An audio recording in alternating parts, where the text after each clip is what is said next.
Wabarakatuh membuat kami lebih disiplin dan bertanggung jawab. Terima kasih. Wassalamualaikum warahmatullahi wabarakatuh. Diseminasi budaya positif di SD Negeri 5 Cihonje, Kabupaten Banyumas oleh Sri Sunarni SPD SD, calon guru penggerak Angkatan 7 SD Negeri 5 Cihonje, Kecamatan Gumelar, Kabupaten Banyumas. Cihonje, 28 Desember 2022. Tujuan diseminasi. Kegiatan ini diharapkan berkontribusi sebagai berikut. 1. Guru memahami pentingnya mengetahui kebutuhan belajar dan lingkungan yang memfasilitasi seluruh individu di sekolah agar dapat meningkatkan kompetensinya secara aman dan nyaman. Guru mampu menggerakkan komunitas sekolah untuk bersama-sama mengembangkan dan mewujudkan visi sekolah yang berpihak pada murid dan berlandaskan nilai-nilai kebajikan universal. Capaian umum diseminasi budaya positif. Memahami konsep pendidikan menurut Ki Hajar Dewantara dihubungkan dengan konsep budaya dan lingkungan positif di sekolah yang berpihak pada murid. Melakukan evaluasi dan refleksi tentang praktik disiplin dalam pendidikan. Untuk mendapatkan pemahaman baru mengenai konsep disiplin positif dan menciptakan murid dengan profil pelajar Pancasila. Memahami peran sebagai guru untuk membangun budaya positif dengan menerapkan konsep disiplin positif dalam berinteraksi dengan murid. Capaian khusus diseminasi budaya positif. Mendemonstrasikan konsep budaya positif yang di dalamnya terdapat konsep perubahan paradigma, stimulus respon, dan teori kontrol. 3. Teori motivasi perilaku manusia, motivasi internal dan eksternal, keyakinan kelas, hukum dan penghargaan, 5. Kebutuhan dasar manusia, 5. Posisi kontrol guru, dan segitiga restitusi. Menerapkan strategi disiplin positif yang memerdekakan murid untuk menciptakan ekosistem sekolah aman dan berpihak pada murid. Bersikap reflektif dan kritis terhadap budaya di sekolah dan senantiasa mengembangkan sesuai kebutuhan sosial dan murid.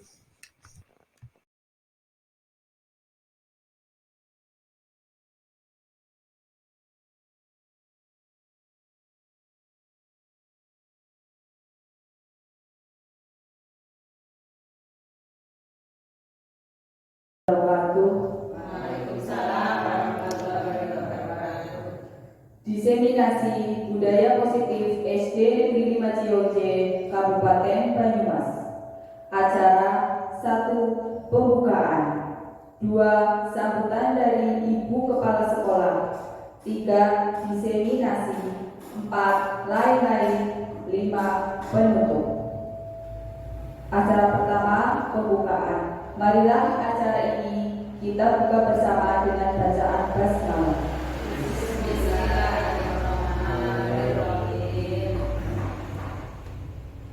Acara yang kedua, sambutan dari Ibu Kepala Sekolah. Kepada beliau disilakan.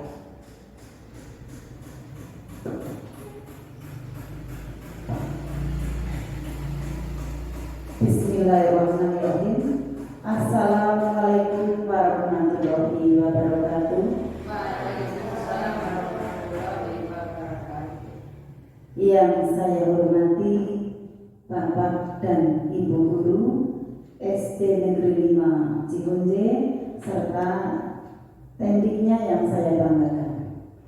Pertama-tama marilah kita panjatkan puja dan puji syukur kehadirat Allah Subhanahu wa Ta'ala yang pada hari ini, siang hari ini kita masih diberi kesempatan untuk bertatap muka, bermuwajahah dalam rangkaian acara kegiatan diseminasi untuk guru penggerak yaitu Ibu Sri Sunarni. Bapak dan Ibu yang saya hormati serta Ibu Sri Sunarni yang saya banggakan, saya merasa bangga memiliki seorang guru yang dalam hal ini Bu Sri yang sedang mengikuti guru penggerak, di mana merupakan awal dari SD Negeri 5 Cikonje Kecamatan Gumelar yang nanti pada akhirnya disusul oleh teman-teman guru yang lain untuk mengikuti guru penggerak. Kami di sini bersama teman-teman sangat mendukung kegiatan yang sedang dengan Ibu Sri Sunarni mengikuti kegiatan guru penggerak. Semoga bisa menjadi penggerak dan menggerakkan sebagai motivator teman-teman yang lain di SD Negeri 5 Cikonje yang kita banggakan ini. Selaku kepala sekolah, saya mendukung sepenuhnya. Saya persilahkan untuk fasilitas monggo digunakan dengan sebaik-baiknya. Demikian yang saya sampaikan, Bapak dan Ibu guru, kurang lebihnya mohon dimaafkan. Sekian, wabillahi taufiq wal hidayah. Wassalamualaikum warahmatullahi wabarakatuh.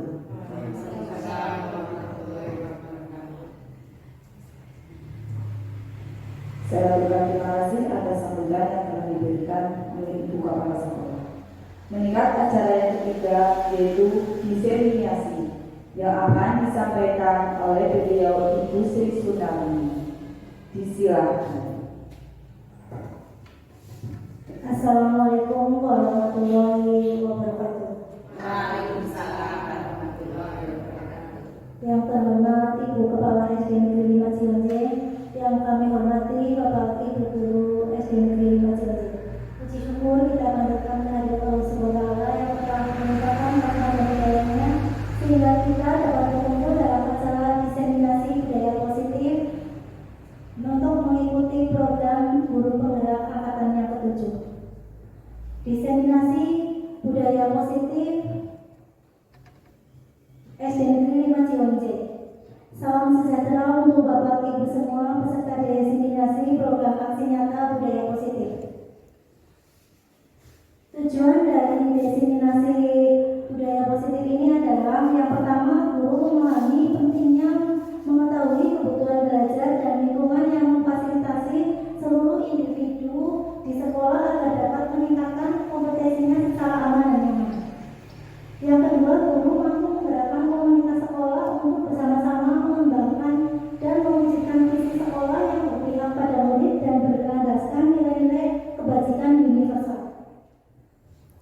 Capaian umum dari diseminasi budaya positif yaitu memahami konsep pendidikan menurut Ki Hajar Dewantara dihubungkan dengan konsep budaya dan lingkungan positif di sekolah yang berpihak pada murid, melakukan evaluasi dan refleksi tentang praktik disiplin dalam pendidikan untuk mendapat capaian umum diseminasi budaya positif yaitu memahami konsep pendidikan menurut Ki Hajar Dewantara dihubungkan dengan konsep budaya dan lingkungan positif di sekolah yang berpihak pada murid, melakukan evaluasi dan refleksi tentang praktik disiplin dalam pendidikan untuk mendapatkan pemahaman baru mengenai konsep disiplin positif dan menciptakan murid dengan profil belajar Pancasila, memahami peran sebagai guru untuk membangun budaya positif dengan menerapkan konsep disiplin positif dalam berinteraksi dengan murid. Kemudian, capaian khusus dari diseminasi budaya positif yaitu mendemonstrasikan konsep budaya positif yang di dalamnya terdapat konsep perubahan paradigma stimulus, respon, dan teori kontrol. 3 teori motivasi perilaku manusia, motivasi internal dan eksternal. Keyakinan kelas, hukuman dan penghargaan. 5 kebutuhan dasar manusia,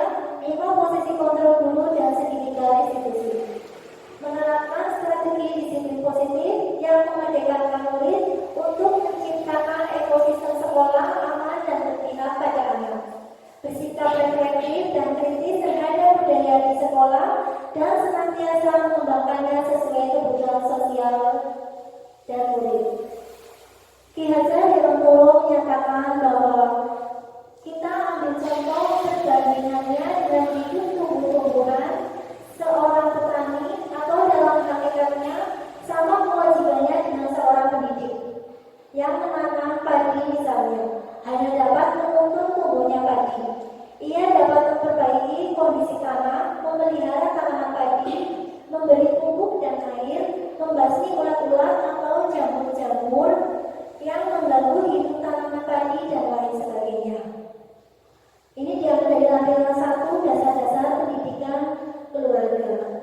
Kemudian dari umur yang tersebut kita dapat menyimpulkan bahwa sekolah diibaratkan sebagai tanah tempat bercocok tanam, sehingga seorang guru perlu mengusahakannya agar sekolah menjadi sebuah lingkungan yang menyenangkan, aman, nyaman untuk bertumbuh, serta dapat menjaga dan melindungi setiap murid dari hal-hal yang kurang bermanfaat atau bahkan mengganggu perkembangan potensi murid.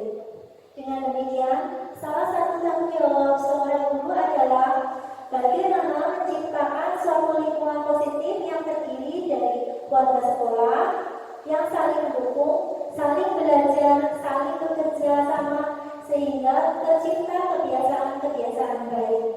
Dari kebiasaan-kebiasaan baik akan tumbuh menjadi karakter-karakter baik warga sekolah. Dan pada akhirnya karakter-karakter dari kebiasaan-kebiasaan baik akan membentuk sebuah budaya positif. Tujuan pendidikan yaitu menuntun segala kodrat yang ada pada anak-anak agar mereka dapat mencapai keselamatan dan kebahagiaan yang setinggi-tingginya, baik sebagai manusia maupun sebagai anggota masyarakat. Mengapa? Karena murid adalah sebuah kertas yang sudah berisi tulisan samar-samar.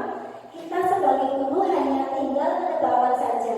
Jadi murid itu bukan kertas kosong, tetapi sudah tertulis atau sudah terisi tulisan. Murid adalah subjek pembelajaran, sehingga dalam sebuah pembelajaran kita harus menjadi seorang pamong yang bisa menuntun mereka dalam membimbing mereka sesuai dengan kodrat alam dan kodrat zaman. Biarkan mereka berkembang sesuai dengan keunikan dan keistimewaan mereka sendiri. Janganlah kita memaksakan kehendak agar mereka berkembang sesuai dengan keinginan kita. Sebagai pendidik, kita harus menumbuhkan budi pekerti dalam diri setiap anak didik dengan menjadi role model bagi mereka. Kita berikan contoh atau teladan yang baik agar mereka meniru apa yang kita lakukan, tanpa harus memaksakan mereka agar menjadi seperti mereka.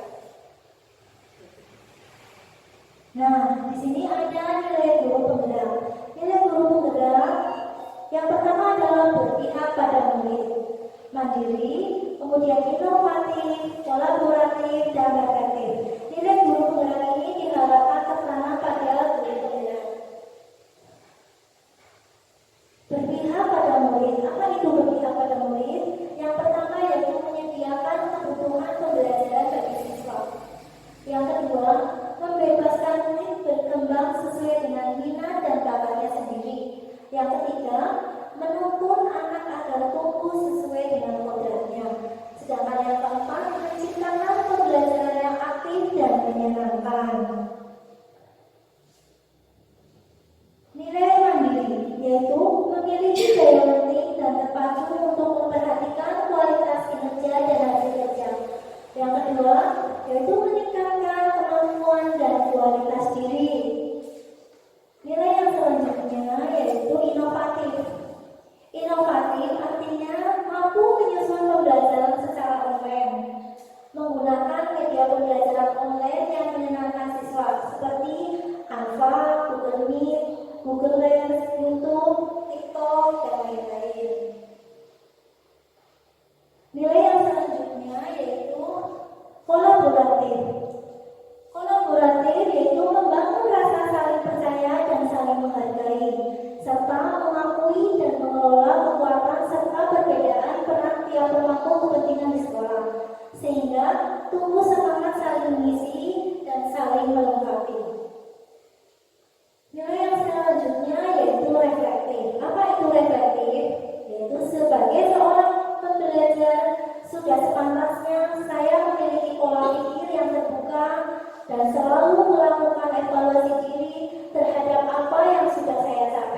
baik kelebihan maupun kekurangan.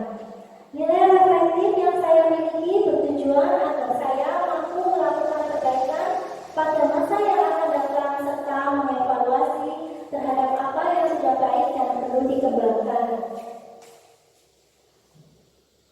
Untuk selanjutnya yaitu profil pelajar Pancasila.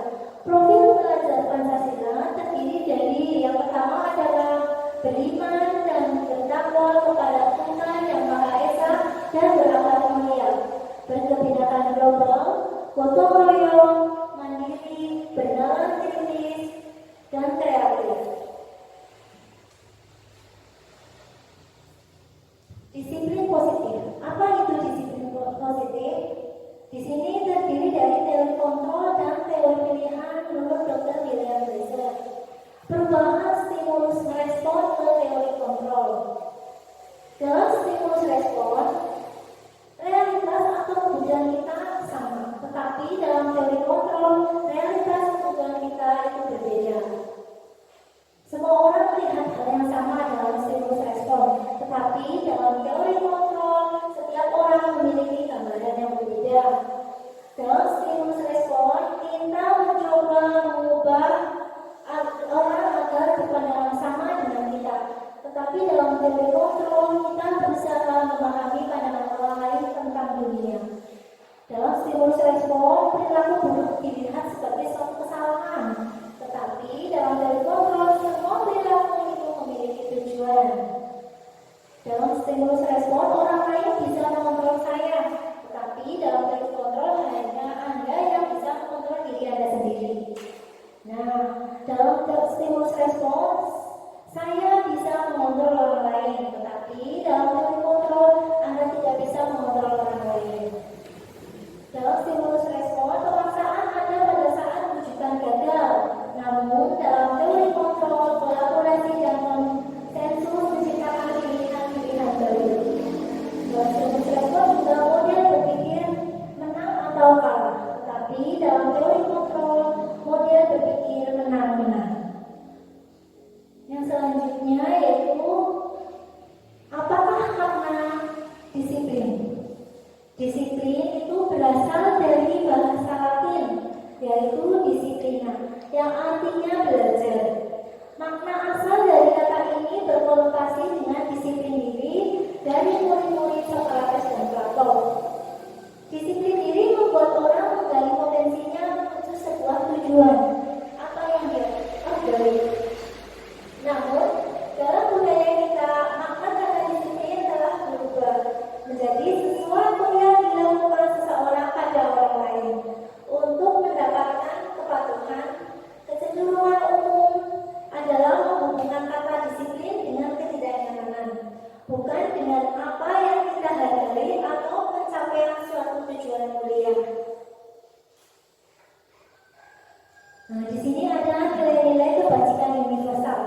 Apa itu nilai-nilai kebajikan universal? Adalah sifat-sifat positif manusia yang merupakan tujuan mulia yang ingin dicapai setiap individu.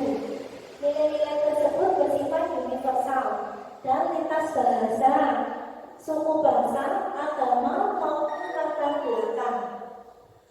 Setiap perilaku atau perubahan memiliki suatu tujuan menurut Dr. William Glasser pada teori kontrol 1184. Dengan mengaitkan nilai-nilai kebajikan yang diyakini seseorang, maka motivasi intrinsiknya akan terbangun, sehingga menggerakkan motivasi dari dalam untuk dapat mencapai tujuan mulia yang diinginkan. Ian Glasser 1998. Nilai-nilai kebajikan yang ingin dicapai oleh setiap anak Indonesia kita kenal dengan profil pelajar Pancasila, yaitu beriman, bertakwa kepada Tuhan Yang Maha Esa dan berakhlak mulia, mandiri, bernalar kritis, berkebinekaan global, bergotong royong, dan kreatif. Sekarang kita akan membahas tentang makna hukuman, konsekuensi, dan restitusi. Apa itu hukuman? Hukuman bersifat tidak terencana atau tiba-tiba. Anak atau murid tidak tahu apa yang akan terjadi dan tidak dilibatkan. Hukuman bersifat suatu arah dari pihak guru yang memberikan, dan murid hanya menerima suatu hukuman tanpa melalui suatu kesepakatan atau pengarahan dari pihak guru, baik sebelum atau sesudahnya. Hukuman yang diberikan bisa berupa fisik maupun psikis. Murid atau anak disakiti oleh suatu perbuatan atau kata-kata, dan tanpa kita sadari, kita juga sering melakukan ini terhadap anak didik kita. Artikel merupakan baik penghargaan maupun hukuman adalah cara-cara mengontrol perilaku seseorang yang menghancurkan potensi anak pembelajaran yang sesungguhnya. Dari hasil pengamatannya selama ini tentang tindakan memberikan penghargaan yang nilainya sama dengan menghukum seseorang. Nah, sekarang kita akan membahas tentang konsekuensi. Apa itu konsekuensi? Konsekuensi sudah terencana atau sudah disepakati, berbeda dengan hukuman yang telah tadi kita bahas. Sudah dibahas dan disetujui oleh murid dan guru. Umumnya bentuk-bentuk konsekuensi dibuat oleh pihak guru atau sekolah, dan murid sudah mengetahui sebelumnya konsekuensi yang akan diterima bila ada pelanggaran. Untuk selanjutnya yaitu restitusi. Apa itu restitusi? Restitusi adalah proses menciptakan kondisi bagi murid untuk memperbaiki kesalahan mereka, sehingga mereka bisa kembali pada kelompok mereka dengan karakter yang lebih kuat. Restitusi juga merupakan proses kolaboratif yang mengajarkan murid untuk mencari solusi untuk masalah mereka dan membantu murid berpikir tentang orang seperti apa yang mereka inginkan dan bagaimana mereka harus memperlakukan orang lain. Ini pengertian menurut Selsom Gosir 1996. Setiap orang melakukan sesuatu karena adanya motivasi, yaitu yang pertama untuk menghindari ketidaknyamanan atau hukuman. Yang kedua, untuk mendapatkan imbalan atau penghargaan dari orang-orang lain. Yang ketiga, untuk menjadi orang yang mereka inginkan dan menghargai diri sendiri dengan nilai-nilai yang mereka percaya.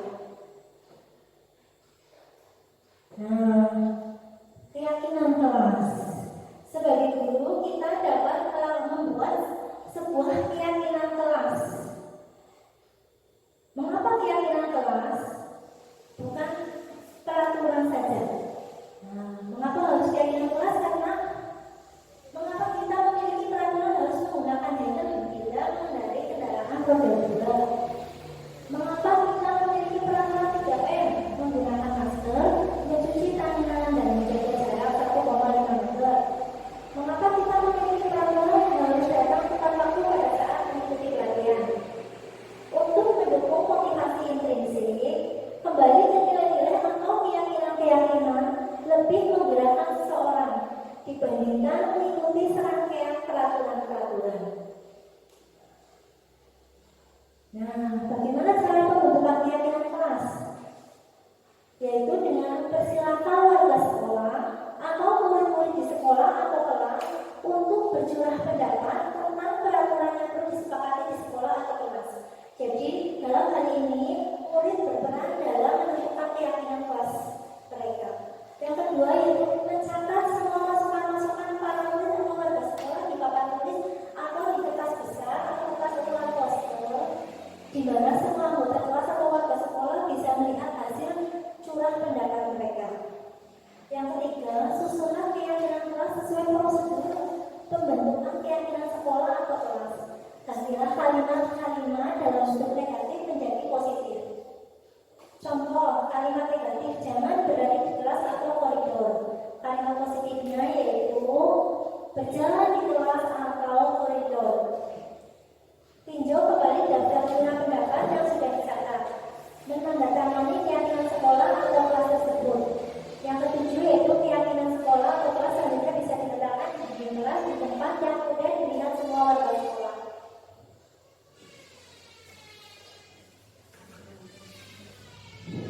Apa bedanya antara peraturan dan keyakinan kelas? Dalam peraturan selalu mengembalikan buku ke tempatnya, tetapi dalam keyakinan kelas yaitu tanggung jawab. Dalam peraturan dilarang mengganggu orang lain, tetapi dalam keyakinan kelas menghormati orang lain. Hadir di sekolah 15 menit sebelum pembelajaran, tapi dalam keyakinan kelas menghormati orang lain atau berkomitmen. Dalam peraturan dilarang melakukan kekerasan, namun dalam keyakinan kelas keselamatan menghormati orang lain. Dalam peraturan dilarang menggunakan narkoba, tapi dalam keyakinan kelas yaitu kesehatan. Di dalam peraturan pergantian atau menunggu giliran, tapi dalam keyakinan kelas itu menghormati orang lain atau bersabar. Dalam peraturan itu gunakan masker, tetapi dalam keyakinan kelas itu kesehatan atau keselamatan. Dalam sebuah peraturan jangan berada di kelas atau koridor, namun dalam keyakinan kelas keselamatan atau keamanan. Dan jadi keyakinan kelas ini lebih ke kata-kata yang positif.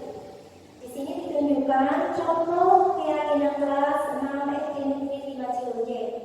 Yang pertama yaitu datang ke kelas tepat waktu, jaga kebersihan ruang kelas kita, berdoa sebelum dan sesudah pelajaran, belajar dengan bersungguh-sungguh, mari membantu kapanpun kita bisa, berpakaian rapi dan sesuai setiap hari, bersikap baik dan menghargai semua orang, jujur dan mandiri. Keyakinan kelas ini diketahui dan ditandatangani oleh guru kelas dan juga ketua kelas.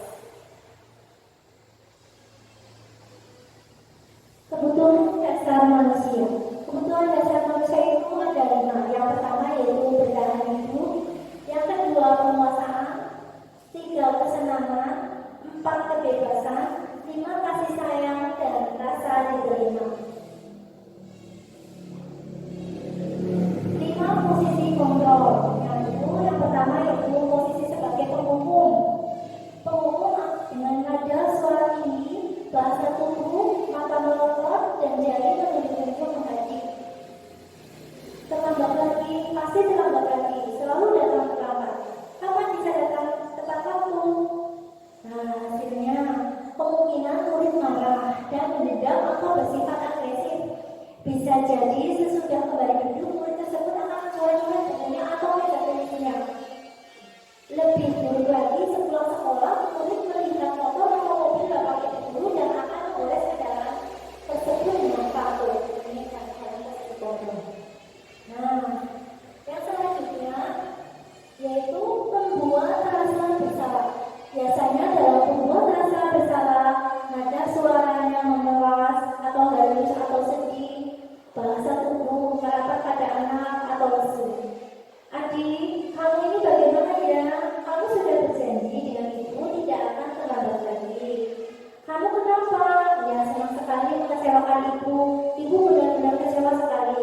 Dengan begitu, anak akan menjadi ada rasa bersalah dalam dirinya. Hasilnya apa? Murid akan merasa bersalah. Bersalah telah mengecewakan ibu atau bapak ibunya. Murid akan merasa menjadi seorang yang gagal dan tidak sanggup membahagiakan orang lain. Guru juga bisa berlaku sebagai teman. Biasanya, ketika menjadi seorang teman ada suara yang ramah, akrab, dan bercanda. Bahasa tubuh merapat pada murid, mata, dan sedikit mata. Contohnya seperti ini. Adik, ayolah, bagaimana sih kamu? Sudah janji ke bapak bukan? Kenapa terlambat lagi? Sambil tertawa ringan. Ya sudah, tidak apa-apa. Dulu sana. Nanti Pak Guru bantu. Kamu ini sambil senyum. Apa hasilnya? Hasilnya murid akan merasa senang dan akrab dengan guru. Ini termasuk dampak yang positif. Hanya saja di sisi negatif murid menjadi tergantung pada guru tersebut. Guru juga bisa sebagai pemantau. Biasanya sebagai pemantau nada suaranya datang bahasa tubuh yang formal. Contohnya seperti ini. Adik, tahukah kamu jam berapa kita mulai? Tahu Pak? Kamu terlambat 15 menit. Apakah kamu sudah mengerti konsekuensi yang harus dilakukan bila terlambat? Adik, paham Pak? Saya harus tinggal kelas pada jam istirahat nanti dan mengerjakan tugas ketinggalan saya. Guru menjawab, ya benar. Nanti pada saat jam istirahat, kamu harus tinggal di kelas untuk menyelesaikan tugas yang tertinggal tadi. Saya tunggu. Nah, apa hasilnya? Hasil dari pemantau yaitu murid memahami konsekuensi yang harus dijalankan karena telah melanggar salah satu peraturan sekolah. Guru tidak menunjukkan suatu emosi yang berlebihan menjadi marah atau membuat merasa berbuat salah. Guru juga bisa berperan sebagai manajer. Biasanya kalau menjadi manajer, nada suaranya tulus, bahasa tubuh tidak kaku, mendekat ke murid. Contohnya seperti ini. Adik, apakah kamu mengetahui jam berapa sekolah dimulai? Adik menjawab, tahu Pak, jam 7. Kemudian guru, ya, jadi kamu terlambat. Kira-kira bagaimana kamu akan memperbaiki masalah ini? Adik, saya bisa menanyakan teman saya, Pak, untuk mengejar tugas yang tertinggal. Kemudian gurunya menjawab, baik, itu bisa dilakukan. Apakah besok akan ada masalah untuk kamu agar bisa hadir tepat waktu ke sekolah? Kemudian si adik menjawab, tidak Pak, saya bisa hadir tepat waktu. Guru menjawab, baik, saya hargai usahamu untuk memperbaiki diri. Apa hasil dari seorang guru yang menjadi manajer, yaitu murid sudah mengetahui adanya suatu masalah dan sesuatu perlu terjadi. Bila guru mengambil posisi pemantau, guru akan melihat apa konsekuensinya, apa peraturannya. Namun pada posisi manajer, guru akan memberikan tanggung jawab pada murid untuk mencari jalan keluar dari masalahnya, tentu dengan hati-hati. Yang selanjutnya yaitu segitiga restitusi. Apa itu segitiga restitusi? Nah, dalam segitiga restitusi itu kamu tentu punya alasan mengapa melakukan itu. Adakah cara yang lebih efektif untuk mendapatkan apa yang kamu butuhkan? Kemudian nilai-nilai apa yang telah kita sepakati? Kamu ingin menjadi orang yang seperti apa? Setiap orang pasti pernah melakukan kesalahan. Kamu bukan satu-satunya yang pernah melakukan ini. Di sini ada validasi kebutuhan, menanyakan keyakinan, dan menstabilkan identitas. Untuk membuat anak yang merasa gagal karena berbuat salah menjadi positif terhadap dirinya, yaitu dengan cara menstabilkan identitas. Contohnya seperti ini. Berbuat salah itu hal yang manusiawi. Tidak ada manusia yang sempurna. Bapak atau ibu juga buat salah. Kita pasti bisa menyelesaikan permasalahan ini. Bapak atau ibu tidak tertarik untuk mencari tahu siapa yang benar, siapa yang salah. Bapak ibu lebih tertarik untuk menyelesaikan masalah. Kalau kamu menyalahkan dirimu sendiri terus-menerus, apakah kamu bisa bersikap baik pada dirimu sendiri? Nah, itu beberapa contoh untuk menstabilkan identitas. Validasi kebutuhan itu membantu siswa mengenali basic need atau kebutuhan yang ingin dipenuhi ketika melakukan kesalahan itu. Pada dasarnya, setiap tindakan manusia tujuannya adalah memenuhi basic need atau itu power, freedom, love and belonging, fun, atau survival. Nah, contohnya validasi kebutuhan seperti ini. Guru berkata, kamu bisa saja kan melakukan hal yang lebih buruk, tapi kamu tidak melakukannya kan? Kamu pasti punya alasan mengapa melakukannya. Apa yang penting bagi kamu? Kamu boleh tetap berusaha menjaga sikap itu, tetapi tambahkan sikap yang lain yang baru. Maukah kamu belajar cara lain untuk mendapatkan yang kamu butuhkan tanpa harus memukul? Apakah kamu bisa melakukan dengan lebih baik besok lagi? Itu contoh validasi. Tema, Bu Guru lihat kamu tadi bermain lempar-lemparan kertas pada saat pelajaran matematika. Mengapa hal ini terjadi? Ya Bu, maaf, tadi saya bosan saat pelajaran matematika. Agar tidak bosan, maka saya bermain lempar-lemparan kertas. Ada yang lain? Sebenarnya saya juga tidak bermaksud bermain lempar-lemparan kertas Bu. Tapi kenapa? saya iseng aja Bu, melihat cobekan kertas yang ada di laci meja saya. Apakah kamu tahu kalau kamu sekarang dalam masalah? Iya Bu. Baiklah, Di sini, Bu Guru bukan sedang mencari siapa yang salah, tetapi Bu Guru di sini untuk mencari penyelesaian. Berpikir bersama tentang apa yang harus kita lakukan untuk memperbaiki masalah ini. Kamu pasti melakukan itu punya alasan kan? Pasti seru bermain lempar-lemparan kertas sehingga kamu tidak bosan di kelas. Iya, Bu. Ya, tadi Bu Guru lihat kamu senang memainkannya dan tidak bosan lagi. Tetapi yang kamu lakukan itu merugikan orang lain karena temanmu sedang belajar. Sehingga mereka terganggu dengan kertas-kertas yang dilemparkan kamu. Setiap orang pasti pernah melakukan kesalahan. Iya, Bu. Sekarang, mari kita bicarakan tentang keyakinan kelas kita. Apa yang kita percaya dan mana yang belum kamu tunjukkan. Berbaik dan menghargai semua orang. Betul sekali. Kamu masih ingat keyakinan kelas kita? Nah, sekarang kita kembali saat kamu bermain lempar-lemparan kertas tadi. Apakah ketika lempar-lemparan kertas tadi, kamu sudah bersikap baik dan menghargai semua orang? Tidak, Bu. Tapi kamu mendapatkan rasa senang. Menurut Ibu, ada cara mendapatkan rasa senang tanpa merugikan orang lain. Bagaimana menurut kamu? Iya, Bu. Nah, sekarang mari kita selalu mengindahkan keyakinan kelas kita. Dan apakah kamu tahu apa yang harus kamu lakukan untuk memperbaikinya? Iya, Bu. Mungkin saya akan menjadi orang yang lebih menghormati orang lain, ya, Bu. Bagus. Sekarang kamu rasakan jika melakukan hal tersebut. Ya, nyaman lah, Bu. Di kelas juga tidak akan ada keributan.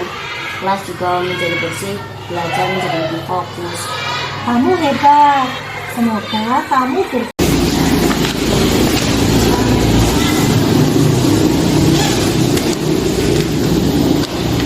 Andara, Bu Guru lihat kamu tadi membuang sampah tidak di tempat sampah. Mengapa hal ini terjadi? Iya, Bu, maaf. Saya mencoba untuk memasukkan sampah dengan cara melemparnya dari jauh. Ada yang lain? Sebenarnya saya juga tidak bermaksud membuang sampah sembarangan, Bu, tapi kenapa? saya iseng aja, Bu, untuk menunjukkan ke teman bahwa lemparan saya pas masuk ke tempat sampah. Apakah kamu tahu kalau kamu sekarang dalam masalah? Iya, Bu. Baiklah, di sini Bu Guru bukan sedang mencari siapa yang salah, tetapi Bu Guru di sini untuk mencari penyelesaian. Berpikir bersama tentang apa yang harus kita lakukan untuk memperbaiki situasi ini. Kamu pasti melakukan itu punya alasan kan? Pasti seru bermain lempar sampah ke dalam tong sampah, seperti main basket. Iya, Bu. Ya, tadi Ibu lihat kamu senang memainkannya dan berusaha mencari sampah untuk dilempar. Tetapi yang kamu lakukan itu merugikan orang lain, menyebabkan lingkungan sekitar menjadi kotor karena banyak sampah yang tidak masuk ke tempat sampah.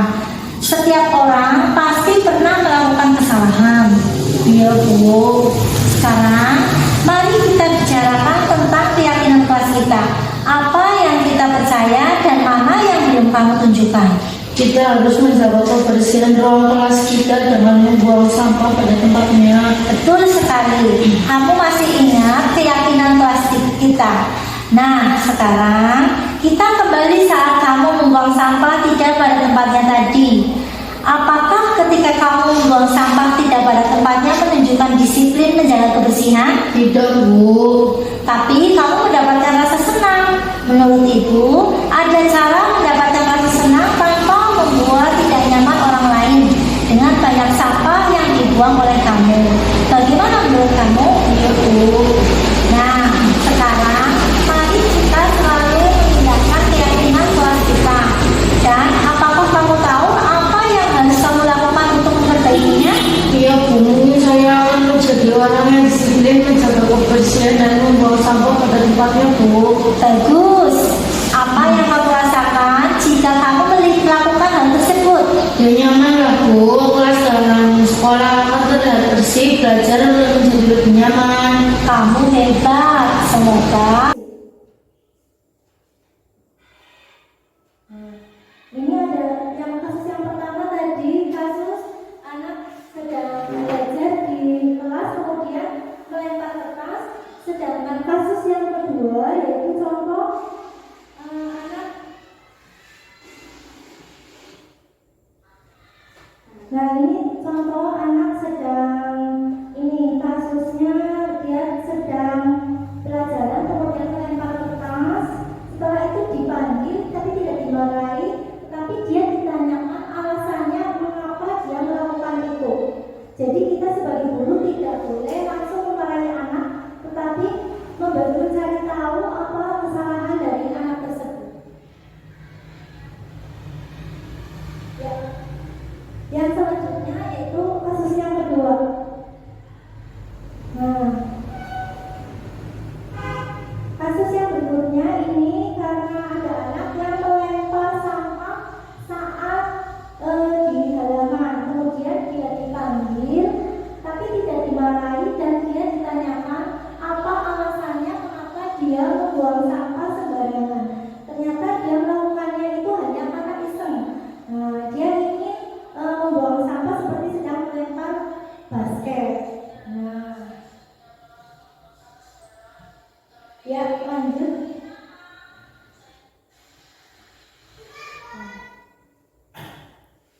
Nah, demikian Bapak Ibu, diseminasi budaya positif di SD Negeri 5 Cionje ini sebagai tugas saya yaitu guru penggerak dengan guru penggerak Indonesia Maju.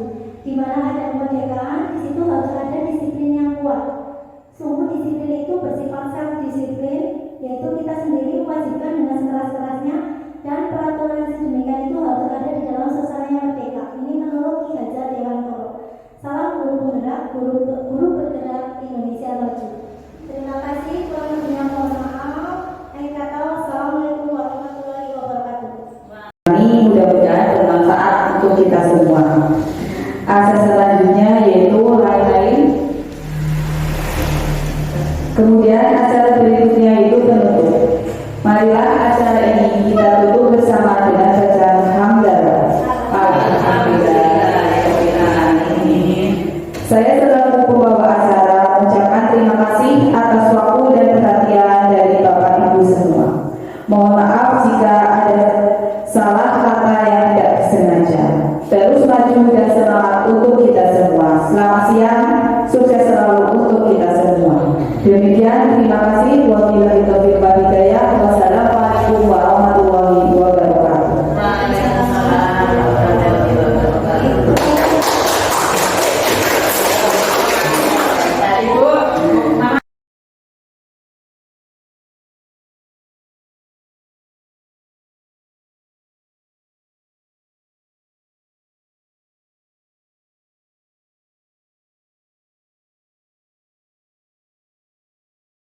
Assalamualaikum warahmatullahi wabarakatuh.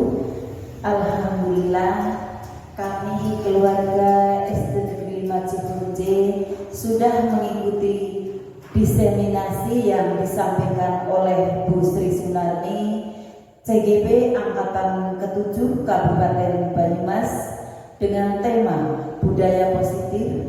Diharapkan kedepannya SD Negeri 5 Cionje akan lebih disiplin agar ke depan tercipta profil pelajar Pancasila. Demikian yang saya sampaikan. Terima kasih. Wassalamualaikum warahmatullahi wabarakatuh.